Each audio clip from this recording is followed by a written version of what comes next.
Guys നമ്മളിപ്പോൾ പുതിയ wafer role പറഞ്ഞൊരു ക്യാൻഡി നമ്മളിപ്പോൾ വാങ്ങിയിരിക്കുകയാണ്. ഇതിന് 20 രൂപയാണ് ഒരു പ്രൈസ് പറഞ്ഞിരിക്കുന്നത്. നമ്മളത് ആദ്യമായിട്ടാണ് കഴിക്കുന്നത്. നമുക്കിത് എങ്ങനെയുണ്ടെന്ന് നോക്കാം.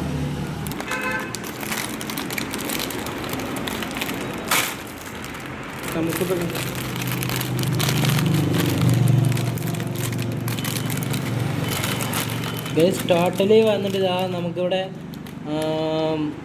3 ഒരു 4 ഒരു 12 പീസസ് ഉണ്ട് ഗൈസ്. ഇതിൻ്റെ ഉള്ളിൽ മുഴുവൻ ചോക്ലേറ്റ് റോൾസാണ്. പക്ഷെ ഉള്ളിൽ ചോക്ലേറ്റ് ഒന്നും കാണാനില്ല. ക്വാണ്ടിറ്റി ഒക്കെ ഉണ്ടെങ്കിലും കൂടി ചോക്ലേറ്റിൻ്റെ അധികം കാണുന്നില്ല. നമുക്കിത് എങ്ങനെയാണ് ടേസ്റ്റിന് നോക്കാം. ഗൈസ്